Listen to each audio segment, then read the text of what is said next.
Name one thing in your life that is great that came as a result of being comfortable. Most of us aren't defeated in one decisive battle. We are defeated one tiny, seemingly insignificant surrender at a time that chips away at who we should really be. It isn't that you wake up one day, decide, that's it, I'm going to be weak. No. It is a slow, incremental process. It chips away at our will. It chips away at our discipline. Move out of your comfort zone. It's the courage to move into your zone of discomfort where you feel awkward and clumsy and sometimes alone. The comfort zone is one of the greatest enemies of human potential and of your potential. The people that are really successful, they're not looking for comfort. They're looking for excitement. They're looking for potential. Give up this old idea, I just want to be comfortable.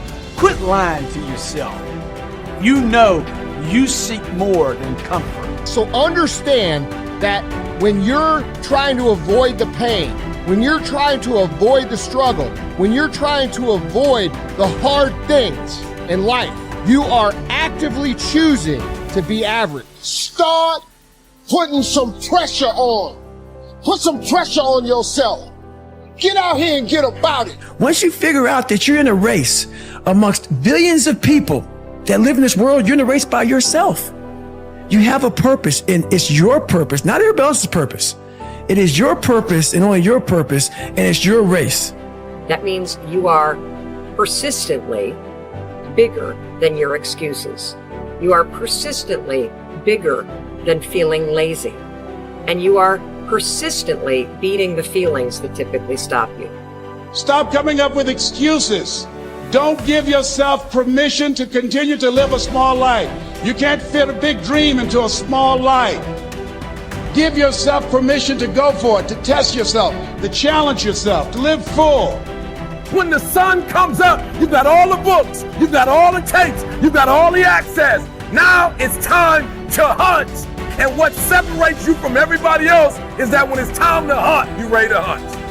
What I've come to appreciate when you're working on changing your life, changing some bad habit, getting out of addictive situations or relationships, or working to build a dream or making a difference in our society, it's hard.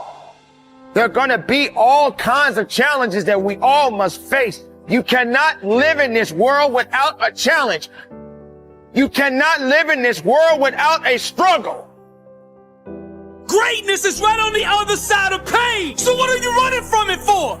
You say you want to be successful, then push through it. Stop making excuses and go get it. The lack of self-discipline is the major cause of failure, frustration, underachievement, and unhappiness in life. It causes us to make excuses and sell ourselves short. Perhaps the two biggest enemies of success, happiness, and personal fulfillment are first the path of least resistance and second, the expediency factor. The path of least resistance is what causes people to take the easy way in almost every situation. They seek shortcuts to everything. They arrive at work at the last minute and leave at the first opportunity. They look for rich, quick schemes and easy money.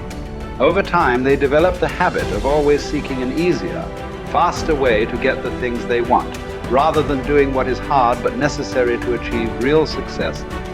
The expediency factor, which is an extension of the law of least resistance, is even worse when leading people to failure and underachievement. This principle says people invariably seek the fastest and easiest way to get the things they want, right now, with little or no concern for the long-term consequences of their behavior. In other words, most people do what is expedient, what is fun and easy, rather than what is necessary for success. Every day, and every minute of every day, there is a battle going on inside of you between doing what is right, hard, and necessary, like the angel on one shoulder, or doing what is fun, easy, and of little or no value, like the devil on your other shoulder. Every minute of every day, you must fight and win this battle with the expediency factor and resist the pull of the path of least resistance, if you truly desire to become everything you are capable of becoming. And then when you see people take on more responsibility and decide that they're going to aim up and confront their suffering honestly and forthrightly, that their lives get better and the lives of people around them get better too. And so that's very strange as well, because it also means that the pathway to less suffering is through suffering, right? And that would be hopeful if the world was constituted that way. It's like, well, there's suffering. How do you make it worse? Run away. How do you make it better? Confront it. Yeah, but it's suffering. It's like, yeah, but it's there. There it is. It's right there. It's a precondition for existence or something like that. And it's like you have something important to do as well. And you confront it, and that's the pathway to transcending it. We need to figure out, like, now, today, what is, the best way to live your life? What is there's got to be ways you can be putting forward the most positive energy. I mean, we know objectively what's causing pollution. We know objectively what's causing birth defects, and we're taking in too much chemicals and not enough vitamins. We know objectively all this stuff. We know how to organize our world, and yet we don't do it. We know how to organize our health, and yet very few people do it. We know all these things. The right path to being a happy, healthy person is to do all the shit that we already know you're supposed to do. Take care of your body, take care of your health, take care of your mind, your stress, meditate, be kind to people. We all know that. I mean, you ask anybody, they know how to get by and to be the most evolved version of you that you can be. I mean, it's not like a magical checklist. If you talk to people about it, you said, okay, here you got a person, you want to improve them. What are the things that you're going to do to them? Okay, well, if I was a life coach, the first thing I would say is this guy's got to get on a diet that makes him healthy. I don't mean a diet just to lose weight. I mean just healthy foods in your body. Many, many vegetables. Start working out your body and get a better sense of how this machine feels when it's moving, it's flowing better, there's less tension in it, your mind feels relaxed and you enjoy every single moment of the day better. Step 1, everybody knows that step, right? What's step 2? Be cool to people. Be nice to as many people as you can. Smile at as many people as you can. Have them smile back at you. Tip well when you go to restaurants. Just do the most you can. Be as nice as you can and just still manage to not have people walk all over you. Just get through this life as nice as you can. The average human is capable of unbelievable improvement. That's the thing that's my superpower. I don't think I'm special. I just realized in looking at the science that humans actually are capable of this incredible amount of change. It is the strategy that our species took to be able to pass knowledge on through culture rather than having to have everything be instincts. And in having that layer where we can drink in the culture and read books and learn from other people, and even now we're all learning from things that people thought thousands of years ago and wrote down. It's insane. It travels through to you, and all of that wisdom stored in culture, so that as your parents are teaching you things, they're actually encapsulating a ton of the wisdom that is endured, whether it's endured from religion or books or whatever. You're bathed in a culture that is giving you all of this incredible information. And so recognizing how powerful and potent that is incredibly meaningful.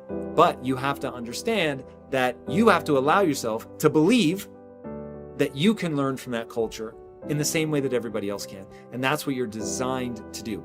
Now, for me, that completely gave me the confidence, and I put confidence in air quotes because it's not like I believe something specific about myself. I just believed that the human animal is capable of this extraordinary change. And so now I just needed to point myself in that direction. Now, this is the key. Once I realized that I could get better at anything, it dawned on me that how I spend my time is a spiritual consideration. And I didn't want to die with potential that I failed to turn into skill set. That to me, that speaks to me. How much of my potential can I actually turn into skill set and get good at this stuff and push and grow and improve? That to me is just this incredibly intoxicating thing. So for me, the discipline, the confidence, all of that comes from recognizing the human animal. Nothing special about me. The human animal is capable of extraordinary change. I'm going to have to put time and energy into doing it, but I'm capable of getting this change. Therefore, I can do anything I set my mind to. Therefore, it really matters what I choose to spend my time on. Therefore, I want to put structure and discipline in my life so that I can move forward on things that excite me, that matter to me, because I really can have this big crazy dream that I'm thinking of. So my discipline is really born of my desire to have that thing, coupled with my belief that I can actually get there. Desire and belief. Get those two things right, and the discipline will take care of itself.